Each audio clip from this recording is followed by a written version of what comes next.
Hey guys, welcome back to TSI. So, I'm back. It's been a while, but here at TSI we've having trouble making videos because of work and school and work. It's been a while since I've been able to actually produce a video and sit down and talk with you guys, but it's 2016 and I figured, hey, what the heck, I got the opportunity to do it today. So, today is actually going to be a little bit unusual for me. One, it's not a gun review. Two, it's actually a gear review. And three, it's actually a review. Most times what I like to do is I like to actually provide an overview of something. Because I don't get a chance to shoot as much as some other people, I like to just throw out facts that I've noticed and things to consider rather than just say, buy this or don't buy this or give a full-on review. I like to be honest with you guys and I like to tell you just what I know based on it. But this is going to be a full review. And that review is on the Streamlight TLR-1. And the Streamlight TLR-1 is a weapon light. It's designed to assist the user in low light conditions. For example, if you're in a house trying to make sure that trying to identify an intruder or any sort of low light scenarios, it's a light. That's what you do. You light things up with it. It's designed actually for a pistol. So if this was a pistol, it would go right here on the rail. It can be actuated with your thumb. It's on an ambidextrous. It is an ambidextrous switch. You can tell right there. You rock it back and forth. And you see it's a little bit bright. This particular light is about 300 lumens, although because of how many rounds it's seen, I think it's a little bit less than that. It might be hovering around maybe 230, 40, 50, 60, 70. I don't know the exact one, but I don't think it's straight up 300 anymore because it's been used so much. But it's very, very close if it's not that. Anyway, that's neither here nor there. So let's talk about the meat and potatoes of this particular review. Do I like it?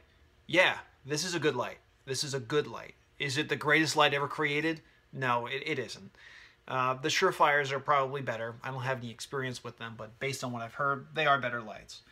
Now, if you look at a Regular Guy 90's YouTube page or Facebook page, you'll notice that he did a review on this particular light a long time ago. This is the light, actually. It's the exact same light. Now, in his review, he said that he dropped it and the lens broke. With me, I never had that problem, and this thing has taken a lot of spills on some really, really hard ground, and it's come out on top every single time. I've never had a problem with it. Now, the reason why it was doing that is because I didn't realize that this particular light has attachments. Now, if you notice over here, it may be hard to see, but in this area right here, it says 1913. Now, what you can do with this is that you can actually switch out the mounting bracket.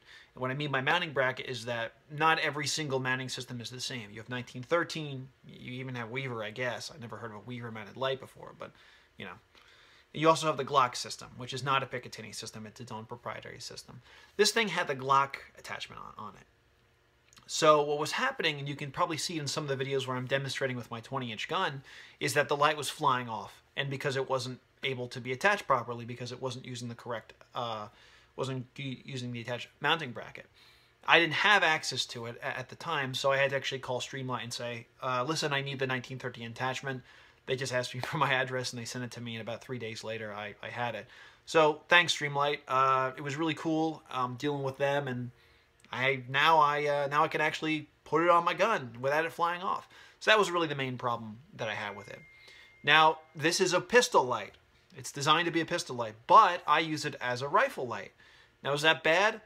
No, it really isn't. This particular light has endured a lot, and it seems to have held up.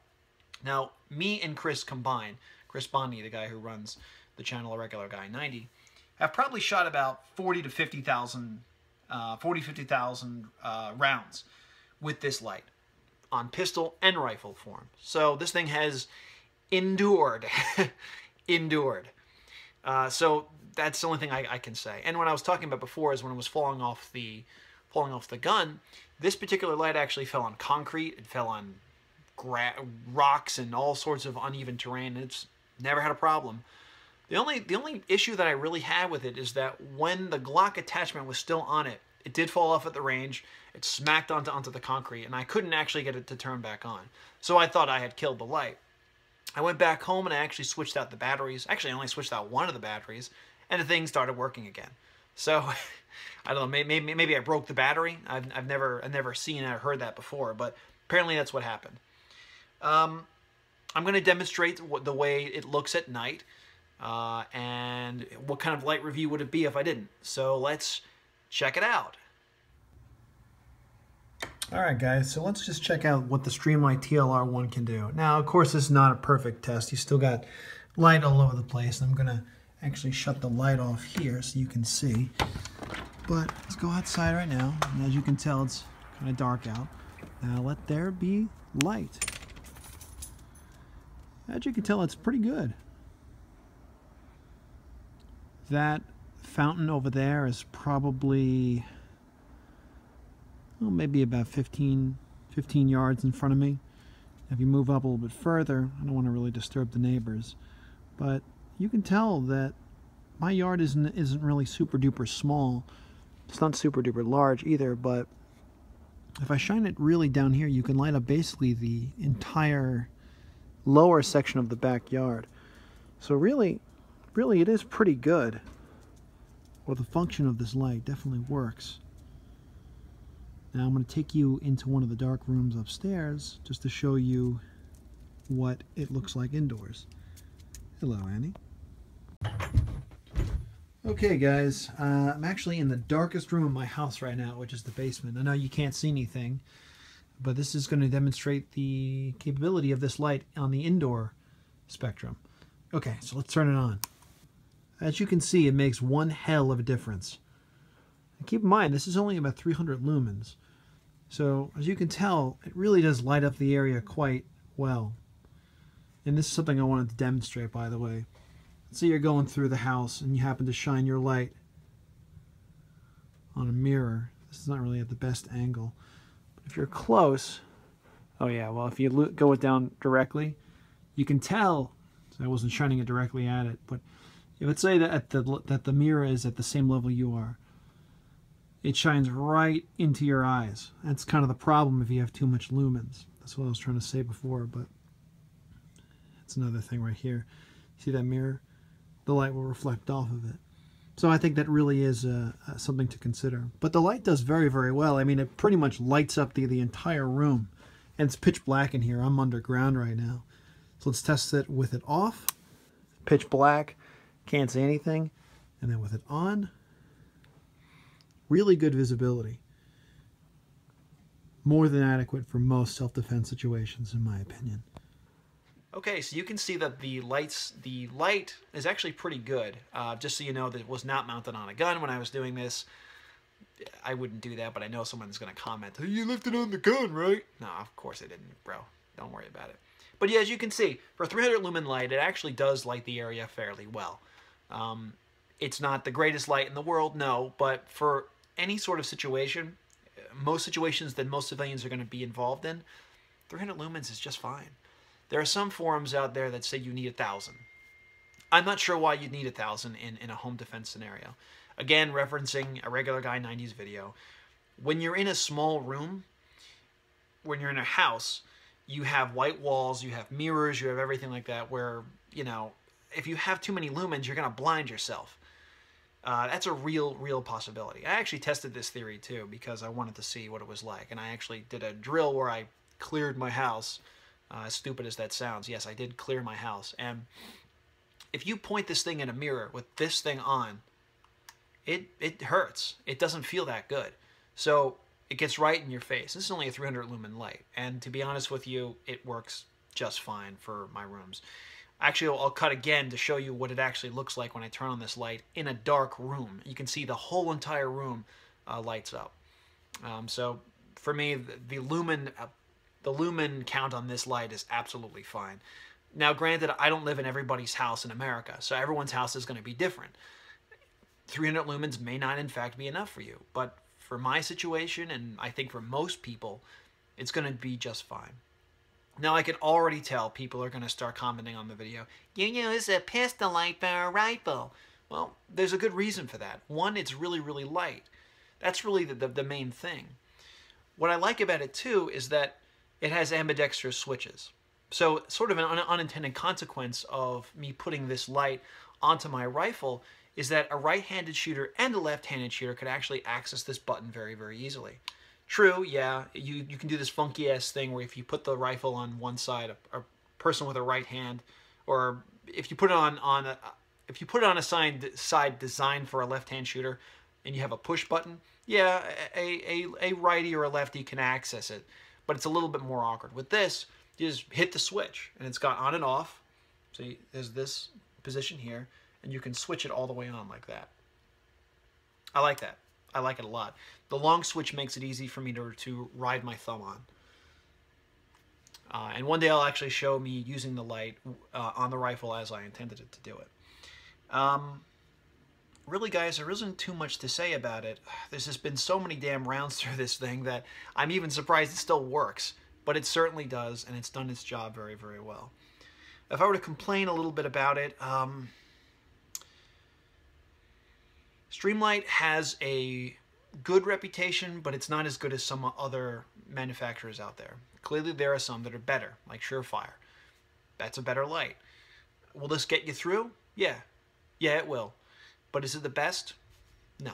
But when I bought this off of Chris Bondi, it was a good deal. And I had never actually experimented with weapon lights before. And I actually really do believe that sometimes you might want to not necessarily jump all the way into the high-end gear. Maybe test out some medium-range, good quality gear so you can get yourself interested in whatever piece of equipment you're trying to buy, because you don't have any experience with it. In my opinion, you have to build up a certain level of experience, and then you can progress. Just make sure that whatever you buy is good. It doesn't have to be the best, though. And I have really no plans to switch this out on my rifle. Maybe at some point I will, but not in the near future. But going back to what I said, what I was going to say, some things I don't like about this. Well, this little catch here, little knob thing over here, is a fucking bitch to get off. Every time I try to change the batteries on these things, I think I'm going to break the damn thing. So you got to pry that shit off. And the end cap goes flying off somewhere and everything like that. And it's really not a very fun experience. Is it the worst thing? Not really. I mean, the only, I'm just afraid I'm going to break it. But then again, not Surefire. I wish this was Surefire. Streamlight does have a fairly good warranty service. Of course, that's not going to save you when you're in a bad situation. But if you do end up breaking this, they will probably replace it, no problem. But still, I wish it was a better system, because I kind of I'm kind of clenching my ass every fucking time I do this because I'm so scared I'm going to break the damn thing. But I've never broken it so far, and I think it's far tougher than my ability to break shit. And trust me, I can break a lot of shit, and I've broken a lot of shit in my life. Other things I don't like about it. The only thing I could say really is that I wish it was lighter. That would have been cool if it was lighter, a lighter light. It's about 4 ounces, so not particularly heavy, but if it was 2 ounces, it'd be even better. So guys, do I recommend buying this? Well, as I said, this thing has been through about 40,000 rounds on various rifles and pistols. So clearly it works. It's taken a lot of spills. It's gone through the ringer. Yes, it is a durable product. Very, very durable, in my experience, and other people's experiences too. Are there better lights? Yeah, there are. But for $100, for a 300 lumen light that works really fucking well, it's actually water resistant. You can actually dunk this thing in water, and I mean, don't go scuba diving with it, but you can dunk it in water. It's pretty impressive. So being that on TSI we try to give you, we gotta try to open up the door for gear that is a good price and good quality, man, I gotta say I do recommend this. I really, really do. If you have the opportunity to buy a Streamlight TLR-1, go ahead. Now they have the higher lumen models, which are about 600 lumens now. This is an older version of it. But if you have the opportunity to get one of those, sure, 600 lumens is fine. Although I don't think it's necessary for most applications. But you know, sometimes you need it, sometimes you don't. A buddy of mine actually lives on a farm in Ohio, and there are wide, wide open spaces. So although, as you can see, that this light actually does project quite a bit and does really light up the area very, very well, if you live in that kind of situation, or you have that kind of situation, you might want to get a higher lumen count. But honestly, don't be too ass-hurt about the 300 lumen count. It's really more than adequate for most applications, for most civilians in the United States. So guys, I really hope you enjoyed this video of 2016. This is the first time I'm actually going to give you a thumbs up to the Streamlight TLR-1. In my experience, it's been durable, it's been reliable, and it's been very versatile.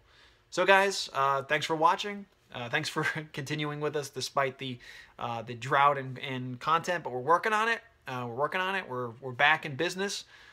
Things are a little bit quieter for all of us nowadays, now that the holidays are over and everything like that, so we hope to start producing soon. Again, thank you so much for watching. I look forward to your comments, and have a good one.